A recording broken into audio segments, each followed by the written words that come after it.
What's going on, everybody? Welcome back to another episode of Rear Naked Locks. I'm Chato, that's Herney. We're going to give you guys a quick breakdown of this UFC Fight Night in Perth, Australia. JDM versus Prates. Shout out to all my fans, like all the fans in the West Coast. It's going to be an early one. Oh yeah, it's gonna be fucking brutal for me. Late night Friday, no sleep into a full shift at 9 a.m. That's what we do though. I'm gonna grind it out. Oh, then into a party after. Fuck. Hey, but Yeah, this is one of the yeah. best cards. I think I would be mad at myself if I miss it. So I'll rest when I die. Yeah, I agree, man. I'm graduating that Friday straight into this beautiful fight card. So you best believe I'm gonna have that breakfast burrito and cold brew on hand. But just like Henry said, man, there's a bunch of sleeper fights in this card. Extremely Australian heavy, so the round the world took a little bit of time to get it done, but we got the best odds for you. We're gonna bounce back from last week, so let's jump right into it. Yeah, 100%. That main event, man, we got a fucking beautiful one. Two of my favorite fighters. I personally collect both of their trading cards. I got some cool rookie cards for both. It's hard to you know not favor one fighter over the other when like I got some really good fucking Jack rookie cards, but that's not what we do here. We break the fights down based on like skill, and I think JDM does have a lot of skill in the feet, but he's less versatile than Prates. Um, a lot of people are gonna point to the Ian Gary fight and Prates' regional fights, but those are like Muay Thai, like kickboxers. With JDM, he's more boxing heavy. He does throw some kicks, but mainly boxing. Ian Gary is very slick with the footwork. He's very hard to hit. Whereas JDM, he usually walks forward and he gets in your face and he tries to drown you with pressure. I just don't think that's gonna work against a power puncher like Prates. I don't think there's a finish here. I'll be honest. I do think this goes to decision. But I think Prates is gonna win the moments on the feet, and I don't think JDM's gonna wrestle like some people think he's gonna do. And we've seen him slow down in that Bilal fight. He slowed down a lot. He did look good, but in the later rounds, Bilal started landing his own punches, and I just don't think you could get tagged that much against Carlos Prates without eating some damage and losing the moment. So give me Carlos Prates by decision. Yeah, man. I was going back and forth. I'm a JDM fan. I'm going for JDM. He's my boy. But just like I've been telling you guys on this channel, I stopped putting money on people that I go for, and I start looking at the tape. And Henry convinced me to take a deep dive into JDM's previous fights, and his breakdown is spot on, man. Bilal landed 132 significant strikes. Like if you go to a war with a fighter like Bilal, who is more of a grappler than a striker, I think it's going to be a tough night for JDM. I'm one of those people that believe that JDM might grapple, but I think people are going to be surprised, man. Like Prates did get taken down by Gary, but like he has some success defensively against the cage, and like he almost had Gary out like in round 5. So people like to trash my boy Siggy because like he pops the cigarettes like or like a pack a day, but I think all the damage is on Prate's side, man. When's the last time that you seen JDM start somebody in round 1? He's more like a punches and bunches. He wears you out, head body, head body. He doesn't really go for kicks. Like I think if this is gonna be a stand-up fight, I'm always gonna go with the fighter with more like ways to win. Like I expect Prates to go out there heavy-handed, keeps low kicks. I think the Muay Thai fighter is gonna beat the boxer here. So give me Prates. But man, I am going for JDM, man. But all my money's on Prates. I think he has a clear path to victory here. Yeah, 100%. I mean, I think there's value to be had. I mean, JDM. I mean, he did get mauled by Islam, but fucking everybody gets mauled by Islam, bro. Like, it's like, but skill for skill, like, we're in for a fucking banger of a fight, and I'm super excited. All right, man. We got another banger right here. We got my boy Benny the Jet Rodriguez, aka Benny Dariush versus Quillen Sackhill, man. If you're not a fan of Quillen, I mean, go back and watch his tape, man. This guy's an absolute monster. Highlight finishes in the regional scene, highlight finishes in the UFC. But I don't know if the UFC and Dariush just don't like each other, man. But Dariush has been fighting nothing but killers. He was supposed to fight Torres. I think Torres would have starched Dariush. So like this is a somewhat short notice fight, but I expect nothing different. They are doing Dariush no favors by giving him Sal Kill coming off beautiful victories, beautiful KOs. I see a lot of buzz online saying that Dariush is a good underdog because of the pressure. But man, I think Sal Kill has nasty power with the hands, nasty power on the feet. And bro, even though I give Dariush props for never turning down a fight, but this guy's chin is made of masapan. One one hit, one head kick, whatever it is, this guy is there to get chinned. And I expect Salkill to do that. So I have Salkill inside the distance within two or within one, man. I think this is gonna be the brutal knockout. Shout out Benny, man. But it just matches make fights. I think this is a bad matchup for Benny. Yeah, I mean, Benil Dariush, he should fire his manager, bro. I mean, this guy was on a like 6, 7 fight win streak and didn't fight for the belt. It's like, come on, bro. Like, I don't understand it, but whatever. He has been fighting killers. I mean, he lost to Charles, he lost to Sarukian, he lost to BSD. Those are top 5 fighters, you know. He beat Moicano. I mean, Moicano, top 10, borderline top 10, top 15 fighter, but he's looked rough, bro. Like, I mean, it's been a long time since Dariush has had a quality win. Almost 4 years now, you know, so it's hard to see him beat a young kid like Sal killed. Uh, the only way I could see Benny winning here is if Quinlan just comes out and he just wants to grapple nonstop. Because that's Dariush's wheelhouse, you know, just winning the scrambles. But I think Sal Kilt's camp is pretty smart. I think he's going to work the range. I mean, he's super long, big jabs, big knees up the middle. I just think he finds Dariush's chin. I think he TKOs him. So give me Sal Kilt by TKO. Let's go. Let's go. All right, next up we got another banger here. I freaking fucked up the fucking name. That's Tim Elliott, not Rahiki. Nah. But Tim Elliott is taking on Steve Ursig. It's a banger, man. It should be a grapple heavy kind of fight. But I just think Ursig is more versatile on the feet. Tim Elliott is very, very hittable. I just don't see how Elliott just shoots nonstop because I don't think he can submit Ursig. So I think Ursig's gonna win the moments and win the decision. So give me Steve Ursig by decision. I just think he's just slightly better. Yeah, I think this will be the first. This will be the first fight me and Henry disagree on. I think Elliott's a dog, man. Like Henry has been on the wrong side of it, like of an Elliott fight multiple times. I think this is going to be another one. Tim Elliott hasn't gotten knocked out since like 2009 or some crazy stat like that. He only Mm-hmm. loses by sub, and I don't think Ursig has the ability to sub Elliott. I think Elliott. I agree with Henry that Elliott does not have that finishing capability, but I think he knows how to win rounds, man. This is a 3-round fight. He's gonna make it dirty. He's gonna make it gas. And we've seen Ursig, fumble the title against Pantoja. I think he's gonna make some shit decisions down the stretch, and he's gonna lose the rounds. So give me Tim Elliott by decision here, 29-28. I think Ursig looks good round one, but Tim Elliott hits him with that panic build strat, the Tism strat, and he's gonna win round 2 and 3 all day here. So the first underdog my pick is Tim Elliott. Yeah, there we go. I mean, there's definitely value there. I mean, shout out Tim Elliott. We used him in the Bark Alley Bangers, I think sometime last year.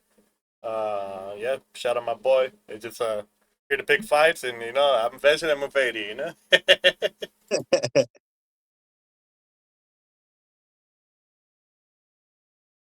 All right, next up we got Rahiki versus Shamid.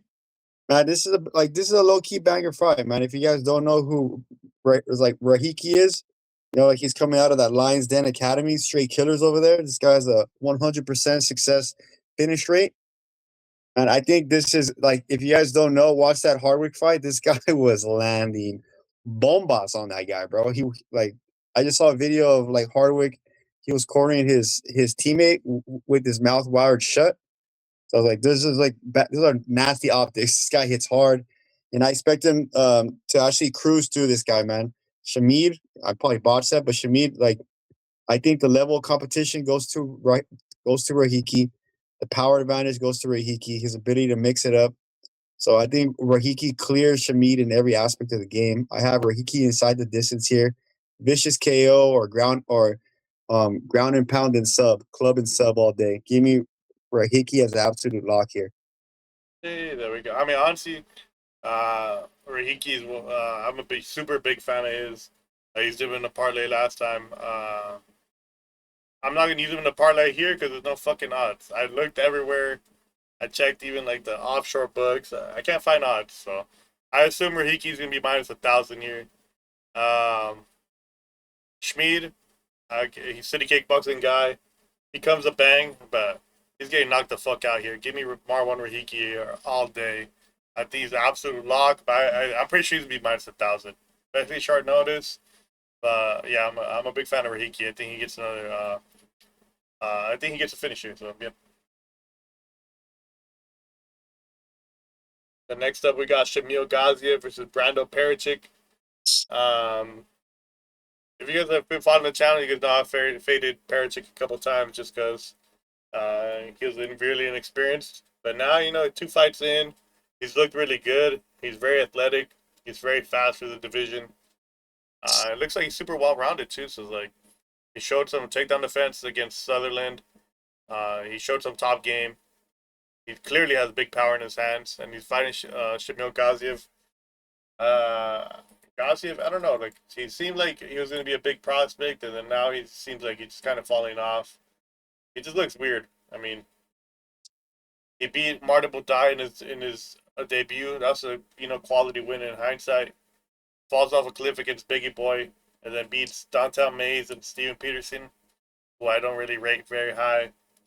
It just seems like when he goes against a bigger, stronger guy, he gets worked, and I think that's what Pericic is here. Give me Pericic by TKO. I think he finishes Gaziev within 2. Yeah, man. I was going back and forth. I'm not gonna lie. I had Gaziev when this fight first got announced, but I agree with Henry's analysis, bro. I think every time Gaziev fights a fighter that has big power in his hands, like he goes down. He has an off button. He has a quit button. I think Perisic is that guy. Gaziev's probably gonna try to mix it up, but Perisic is probably one of those like Chuck Liddell level fighters where he has enough wrestling defense to keep the fight on the feet to do damage on the feet. So I feel like that's going to be his game plan. He's going to stuff the takedown, stay away from the cage, and try to land heavy early. So I do have Perisic here inside the distance. I think Gaziev's there to get hit. So I have Perisic inside the distance here all day. No, man. I mean, it's a good fight for him. Gaziev is gonna stand and trade with him. I just gotta hope my boy lands first. God damn. We got a little banger here, fellas. We got the GOAT himself, Tai Tuivasa, coming off of what? 1, 2, 3, 4, 5, 6 fight losing streak, coming in hot. He has a reverse Harrier strike right now. He's going against Sutherland. This is Henry's favorite fighter. He always likes to say, Google this guy's image before he was in the UFC. It's always shocking, man. If you guys have a chance, pause the video, put Sutherland pre-UFC. This guy was on the sauce. But I think, man, I hate to say it, man, but I think this is a winnable fight for Ty. But, dude, Ty has a fetish for finding a way to lose. But I think this is a very, very winnable fight. I think Ty's a better striker. Ty has that dog in him. Like, if you saw that Teixeira fight, like, it was a horrible fight. But Ty was still landing heavy shots, still throwing heavy. I think Sutherland is, like, a decent fighter. He's never going to be champ, but I think this fight's going to stay on the feet, and like I'm always going to have Tai Tuivasa on the feet. So, man, I hate to say it, but give me Tai Tuivasa inside the distance here. It's going to be either someone goes to sleep early or it's going to be a gas fest fight, but I think Ty's going to be able to win at least round 1 and 2. It'll probably be a slippery round 3. I mean, it's hard to trust Tai Tuivasa in a MMA fight. If it was strictly boxing, strictly stand up, yeah, maybe I'll trust him. I mean, he didn't look that bad against Talatan Teixeira. He dogged it out. He made it close. Both fighters were completely gassed, but he went for it. So this shows me that he's taking a little bit more serious, you know. But this is a it could be a tough matchup if Sutherland gets him down because Sutherland is a very good wrestler. He's shot on everybody. If he gets tied down, I mean, there's not a guarantee he gets up for the rest of the round, you know. But with that said, like, how can you trust him at -200? If it was like a closer odds, maybe I'd consider betting tie. But, eesh, man. If he gets taken down, he's not getting up. And that's something Sutherland could do for 3 rounds. I'm going to take tie here because I want to see a shoey at 1 a.m. So give me tie to he lost by KO in round 1, but I'm definitely not betting that at all. Yeah, seems like a trap card. Just fucking sit back, relax. And if you're in the West Coast, man, just like drink your cold brew on this one. All right. All right. Next up, we got the main event of the prelims. We got Cam Rouston versus Robert Brysick. I really like both these fighters. I've used Rouston in the parlay. I used Brysick in the parlay. I think we're in for a stand-up fight. I just think Brysick is a little bit more dangerous with the power. Rouston, if you watch his fights, he's a little awkward with the striking. He fights like long. He's pretty slick. I think he has a bright future in the UFC. I just think this could turn into a bad matchup if Brysick tags him early. Because we see if you watch Rouston's fights, he does get tagged, and for getting tagged against a big power puncher like Brysick, it could get sketchy. So with these odds, and you know, we gotta pick an underdog. We gotta pick some underdogs. I think Brysick's the way to go. I think he's gonna hurt Rouston. I think he's in TKO. And give me Robert Brysick at 35 years old. He looked incredible in his last fight. I think he's gonna knock Cam Rouston out. Yeah, man, I agree. Henny won me over on this pick. He told me to do my homework on this one. Rouston does have hands, man, but if you look at the competition that he fought, Holmes, he never made it to the UFC, got knocked out, and never fought again, apparently. Petrosky, dude, the guy has like a side gig where like he's not even a UFC fighter anymore. You know, he's very tunable. Brundage, one of the worst fighters ever, right? So, and Bursick, on the other hand, he knocked out Brad Tavares. Tavares is durable, man. Durable vet. When's the last time you seen uh Tavares get viciously knocked out like that? Or like it wasn't a KO knockout. Like it wasn't like a drastic knockout, but when's the last time that you've seen Tavares lose in that fashion, right? So if you go career for career, man, I think Brysick has fought the better competition. And like I feel he's gonna go in there and land early on Rostick. I agree, man. This is gonna be a standard fight. It's whoever lands early, and I think Bryce is gonna land early, man. So give me Bryce like as our official underdog here. It's all day, every day, man. We pick fighters that are gonna fight for our money. Bryce at plus 146. He's gonna go in there and throw that leather, and I expect him to land heavy. Yeah, 1,000,000%. I mean, he could go in there and get knocked out. That's completely fine by me. You know, like as long as he comes in there with the mentality he's gonna trade with Rouston. I gotta hope my guy lands first, and he does land harder. So if we do land first, we're definitely cashing. We've been doing good. We're doing pretty good with these Bark Alley bangers. We got Aljo for free last week. Told you guys, it's just level set shit. The human backpack, Aljamain Sterling. He did what he had to do. He made it happen. I think Robert Brysick, he learned from his debut. His debut, he was gun shy. Then he came back, bounced back against Tavares, throwing heavy volume. Comes out like that against Rouston, he definitely is going to find that chin eventually. And he's going to knock him out. So plus 146, Robert Brysick, official Bark Alley Bangers play. That's all day, man. We pick fighters that are gonna fight for our money. Kill or be killed. This party's meant for people that don't mind dying. But in this case, Brysick's gonna do the killing out here. Brysick inside the distance or Brysick money line at plus 146 all day. Let's go. We got another absolute banger fight here. The Toffer brothers.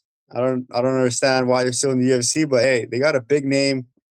Every single time they fight, I sit down and watch. Kill or be killed. Straight warrior like mentality. But they have a fetish for getting submitted, right? Like that's their like Achilles heel. But he's going like they're going against last name Christian. I had no idea who he was, so I had to do my research. I hate to say it, just like Tai Tuivasa, but this is a winnable fight for my boy Tafa. All right, you're picking is like you're going against a fighter that the majority of his wins are by submission, but his hands are not crispy. I think Tafa has the advantage on the feet, and obviously he has a disadvantage on the ground. But if your game plan is to start an MMA fight and hope that you take your fighter down, like Christian does not have a good single leg or a good double leg. He's a typical Brazilian fighter where they rely too much on the clinch to get the fighter to the floor. And I feel like in this matchup, there is a path to victory from Tafa. Make him pay every single time he closes the distance. And like it should be an easy win, man. I have Tafa inside the distance here. Like I'm hoping that he at least trained distance control because I believe he's like according to my research, like he's like the longer fighter, so he has more reach. So he should be able to piece this dude up on the feet, man. Should be a clear victory for the Tafa bro. I was gonna say this: Kevin Christian absolutely fucking blows. If Junior Tafa loses this fight, if he loses this fight, I mean, he definitely needs to change careers. Kevin Christian is fucking dog shit. He is fucking horrendous. His durability is terrible. His striking is terrible. Takedowns are terrible. If he wins, it's gonna be by some fucking fluke submission. But yeah, he's getting knocked out here. I think Junior Tafa puts an absolute clinic on him. He's not getting taken down here. There's no way. Absolutely fucking not. I think Junior Tafa just piece him up on the feet. Give me Junior Tafa and the under 0.5. Bro, I thought Tafa was the one that was 6'7" is Christian. He's 6'7". 6'7" he's tall for no reason. He's tall for no reason. Nah, dude, he's the one that I picked Billy Okay. Elecana as my fucking absolute lock against him. He's fucking Yeah, terrible. Billy He's all just day. terrible. Billy sub. Alright, next up we got a weird fight, man. We got Jacob Malkoon versus Gerald GM3 Mearshart. I really like GM3, man. I think he's a fucking cool guy. Uh, but he's a little bit past it. Yeah, I'm not sure if it's like surgeries or just age, but he's losing like grappling fights now. He looks super stiff on the feet. I just don't see how he wins against Malkoon here. Maybe a couple of years ago, I'd be intrigued to take fucking GM3 by sub, but at this current state, it's just hard to see how GM3, beats Malkoon, who's defensively sound with the grappling. I think if Malkoon wants to win this fight easy, just keep it on the feet. Keep it on the feet, you're faster. Uh, but yeah, I don't know. I think this fight could be terrible, but give me Malkoon by decision. Yeah, man. I think Malkoon's an absolute lock. He's probably the lock of the card, but his odds are juiced up. He's like minus 800 on some books, minus like 700 on some books. Malkoon has a path to victory wherever he wants, man. Like, I understand GM3 is this wizard on the floor, but dude, this guy's getting submitted left and right. He has he has a quit button in him now. I don't think he's that dog that like he once was, where he was that solidified gatekeeper where he was out there fraud checking like the newcomers. Man, I think he's a full 38 years old where he's just trying to fight out his contract. I think Malkoon clears him everywhere he wants, but obviously the safest path to victory is on the feet. So give me Malkoon inside the distance here, man. I think it's a knockout or a vicious club and sub here. Jeez, that's sad for my boy GM3. Yeah, man. Gee, you down with the thickness, man? Let's go. You got my boy Thickness versus Morales, man. Hey, I'm just gonna say, like, Morales isn't the worst fighter on the card. Like, he's not the worst fighter like on the UFC roster. He's been having some tough matchups in the UFC. He just hasn't been able to get the job done. He's been fighting absolute killers and like fucking Lapilus, Smith, Rosas Jr. Fucking Lapilus is in PFL dominating. Smith probably like one of the best prospects that we have now, and then Rosas. We all know Rosas just like knows how to win fights, right? He's a cross sniffer. But I think, man, I'm gonna go with the hometown guy here, man. I'm gonna go with Thickness. I think he has a better camp. He learned from his mistakes against Supporter's brother. Like I think he knows the path to victory here, and it's to keep the fight standing. Like I think Thickness clears him on the feet. I think like the only way of Vince Morales wins, like if Thickness blows his load and then Morales just catches him on on some type of submission. But I have Thickness here. I think he's a prodigy, right, for Volkanovski or something like that, or like from that side of the camp. So I got Thickness here, man. Like I think he's gonna win by decision here, 29-28 all day. Yeah, it's a very very good fight. Very good test for Thickness. He was supposed to fight Malcolm Wellmaker. He had to pull out of that fight. But yeah, I mean, we're gonna find out if he's got that dog in him in this fight because Vince Morales, he's an absolute dog. He's gonna push the pace. He's gonna shoot takedowns. He's gonna try to grind you out, throw some elbows. Yeah, I don't know. I just something's telling me to take Morales here, so I'm gonna take Morales. I just think he's fought very good competition, even though he's losing. He's the skill level of Kobe Thickness's opponents is very bad. You know, like other than Alexandre Topuria, even in that fight, like the Topuria brother, we hadn't really seen him level up to that extent. You know, but like Musasa and stuff like that. Like I don't know, it's just very weak competition. Giving Vince Morales here, giving Morales to hit a Hail Mary sub. Let's go. We're split again. Down with the Thickness versus my boy Morales. Shout out Morales though, man. Go. All right, man. Next we got Wes Party Time Schultz versus Johnston. Schultz, he looked absolutely fucking terrible in his last fight, man. A lot of people had him picked in that fight. I think I had him fucking picked in that fight. I don't remember. And he got knocked out. he got knocked out bad, but he was fighting a very dangerous striker in Damian Pinas. Uh, but Pinas? Pinas? Well, there's no accento, so I think it's Pinas. Whoa. Well, anyways, yeah, he got knocked out, but he's very dangerous with the submissions here. And Johnston, I was not impressed. He must be somebody's friend or something. I don't know. Maybe they're doing some Australian camp out there a favor. I was not impressed. At least Schultz, I know he's going to try to shoot nonstop and maybe land a sub. But Johnston, I don't know. He just is very average. Give me Schultz by sub. If he doesn't get in round one, then yeah, it looks like a bad pick. But I think he gets it done. Yeah, man. Give me go get some food during this fight for my official pick. No, I'm kidding. Yeah, man. I'm gonna have to go with Henry on this one, man. I think Schultz. It's like you're betting crap versus crap, right? So like, who's gonna win? I think Schultz's best chance to win is in round one, round two, and three. I think it's gonna be all Ben Johnston.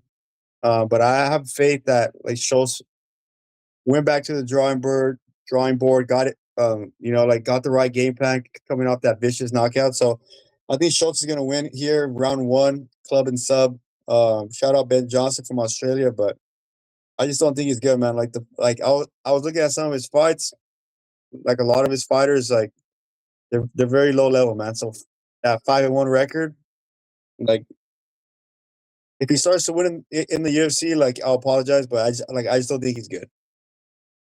Yeah, I just think it's like the what's that for the Robert Valentine fight last week, where it's just they're bringing these guys in just to fill the local card.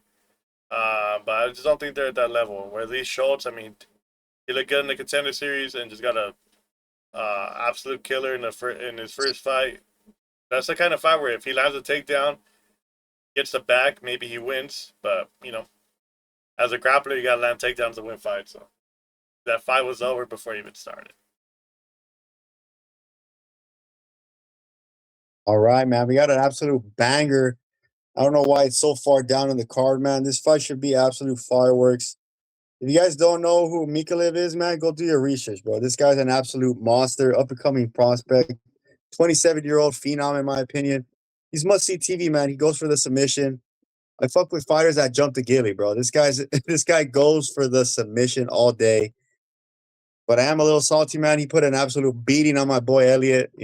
Shout out Elliot. But man, if you could do that to Elliot, you could for sure do that to Garimbo. I don't care what your thought process is, if you're a Garimbo fan or like an Elliot fan. Bro, Elliot is a top-notch fighter, and Mikalev made it seem like he didn't deserve to be in the UFC, man. So I have Mikalev here all day, man. Grimbo coming off 2 horrible losses to 55-year-old Luque, right? You got sub by 55-year-old Luque? Come on, man. Like that can't be happening like in 2024. So like I have Mikalev inside the distance here. I think Mikalev's gonna put an absolute beating on him on the feet. It's all there right here, man. Give me Mikalev inside the distance, club and sub or vicious KO. I'll give Garimbo 2 rounds at most. Yeah, I mean, Grimble, I mean, in that last fight against Jeremiah Wells, he looked freaking phenomenal in the early, and then he just fell off a cliff. He got super gassed.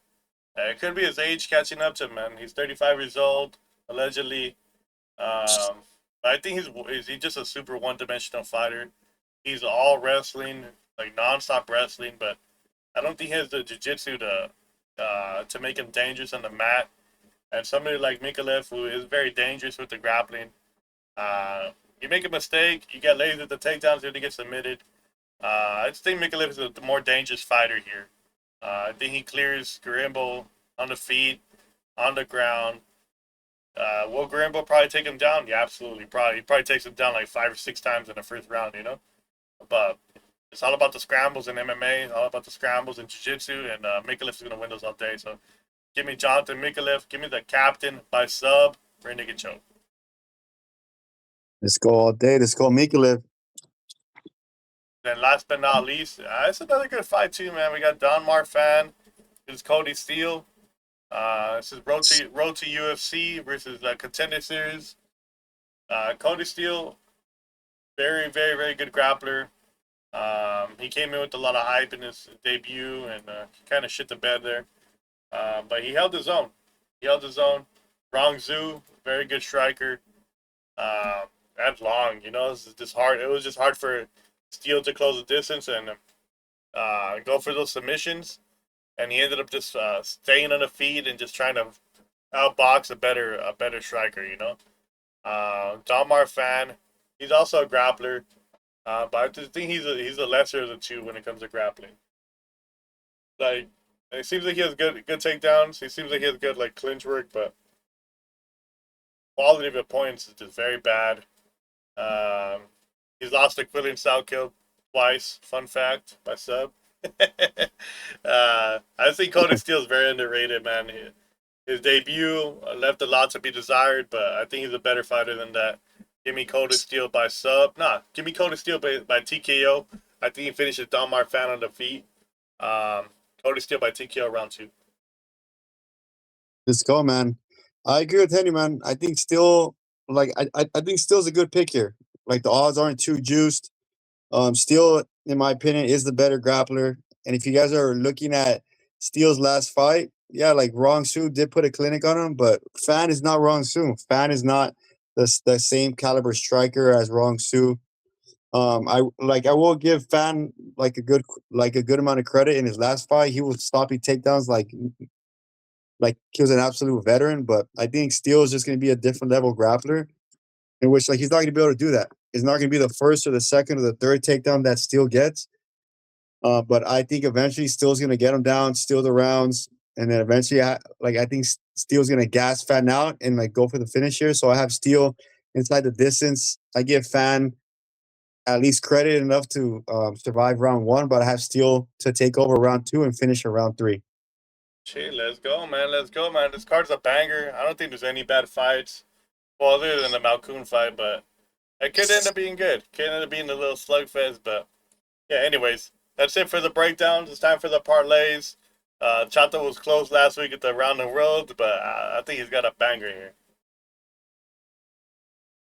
Yeah, man. Last week was a tough one. That was a horrible pick on my side. I picked Rob. Shout out Rob against 40-year-old. Yeah, like I just thought I thought he was gonna go in there with a different game plan, and the 40-year-old veteran did it to me again. He did it to me when I bet against him against Blackshear, and he did it to me again. It'll be the last time I fade that guy. But like we're gonna bounce back. Like you're only as good as your last parlay. So like I owe you guys some money. So here's my official parlay, man. Plus 267 odds. We picked 3 different fighters. This time was a little bit harder because the whole card is literally Australia, but You know, like we picked three decent fighters that have like phenomenal finishing ability, dude. So for my first leg representing the USA, I got my boy Cody Steele. We just broke it down, but I'm gonna give you guys the spark notes. Cody Steele, better grappler, better. It's like he has faced a better competition. Man, I think he's gonna do it to him in round three. I expect Cody to lose round one, take over round two, and then finish in round three. So give me Cody Steele from USA to get the job done inside the distance. Second leg, and honestly, my official lock of the whole card is Mikalev. This guy's an absolute monster. He's fighting Garimbo, but I think Mikalev's the better striker, the better grappler, the better submission artist. Wherever Mikalev wants to take the fight, he can finish the fight. So I have Mikalev inside the distance with a nasty, nasty, nasty club and sub victory here. Like Mikalev, 27 years old, man. Keep an eye on him, man. He's definitely must see TV. And my final leg, straight from Brazil, we're going with the main event here. We're going with my boy, Siggy Boy, Carlos Prates. Man, I hate to pick against my boy JDM, man, but I'm putting money on the better fighter, in my opinion. I think, like Henry says, this fight's going to go the distance. Man, I think Prates is going to get this fight done inside the distance. I think Prates is a heavy-handed. He's a better all-around striker. Man, I do not think JDM's going to grapple. I think JDM's going to go out there and try to get a highlight finish, and it's going to cost him. So give me Prates inside the distance here, man. If you guys put all three of these fighters together, you get plus 267 odds, man. Last week we were close. This week we cash. And let's go, man. I mean, you can make the argument that three of the best fighters on the card. There's a good chance that they'll all win inside the distance. I mean, Carlos Prates, man, you can't go wrong. Jonathan Mikalev, can't go wrong. Cody Steele, bad debut, but he's better than that. I mean, I think it's a very good parlay. I think we cash. I mean, Chato's been fucking on a heater, so if he he loses like two, loses like three, he hits a plus 500. You know that's what we do. Anyways, it's time for my parlay. Fuck, man. I said I wanted to fucking avoid the judges, and there goes Montel Jackson. Had fucking Ronnie Barcelos dead to rights. Fumbles the finish, then fumbles the decision. I don't know, man. I get it. People like Barcelos, but there was like just his output just to be output. It wasn't like quality. Wasn't any quality like clinching, any quality takedowns. It's just hustle. I guess he wanted to fight on hustle. I do think Montel Jackson looked good with the hands, but this dude, he just shits the bed when it comes to decisions, and he costs me. But anyways, this week it's a new month. April was fucking terrible for me. I think I hit 1 out of 4, so like, yeesh. I need to bounce back here. I'm going with Junior Tafa and Jonathan Mikalev. I just think Tafa's fighting a tomato can. If he loses to Kevin Christian, it's my fault. But it's like, it's a super winnable fight. He's better on the feet, way, way, way better on the feet. Yeah, and Kevin Christian, he just seems like the kind of guy who will bet against himself. So, Tafa all day. Then Mikalev, I just think he's more dangerous. Garimbo, he might look good early, but he's going to slow down. And Mikalev's going to take over. Oban Elliott looked good early, and then he got finished. You know, Jonathan Mikalev is a very good prospect. He's green in some areas, but I think he's way better than Garimbo, at least finishing wise. So give me both these fighters money line plus 102. It's a nice way to start the month. Yeah, man, I agree. All action parlay. Those fighters are definitely not going to go to the judges. The last time Tafa went to the judge, scorecard was 23 against Muhammad Usman. So I expect him to put an absolute beat on that 6'7" guy. Tall for no reason. Tafa inside the distance. Mikalev inside the distance. I What know a beautiful parlay. if I lose by split decision again, Chato's taking over the parlay, and I'm only gonna fucking read them out loud. Play of the All right, week, man. we've been solid, bro. We have been solid. Last week, Montel Jackson. I honestly do think he won the fight, but I can see the argument. Ronnie Barcelos a lot of things, but he's a hustler. He hustled in that fight, and looks good optically, you know. This week, I'm going with Brando Perchik as my lock. I just think there's absolute value on him. Shamil Gaziev, I just don't think he's looked good recently. Other than his debut, he's looked very beatable. He's looked very average. He's very hittable on the feet, and he's shown he can get things taken down. So I got Brando Pericic as my absolute lock here. Then Chato, the Sal killed. He's been saying Sal killed from the beginning. He hasn't picked against him once, so he called that finish against freaking Mini Gaslam against Nazareth. So Nazareth. like, Nazareth. hey man, sometimes you just know fighters like the back of your hand. Yeah, man. I don't know, man. I just think Sal Kill is definitely going to be at least top 5 championship material, man. And Benil Dariush again. I'm gonna say it again. Shout out Benny, man. His resume is nasty. He's only losing to the best, but Dariush is way past his prime, bro. His chin has been tested multiple times. He's been knocked out horrendously multiple times. Give me the younger fighter here, Quillen. He has the power on the feet. He has the power on the hands. Man, I think he's smart enough to keep the fight on the feet because Dariush's only path to victory is if he drowns him. But I have Quinlan inside of this again. Shout out Benny, but I think it's going to be another highlight reel knockout.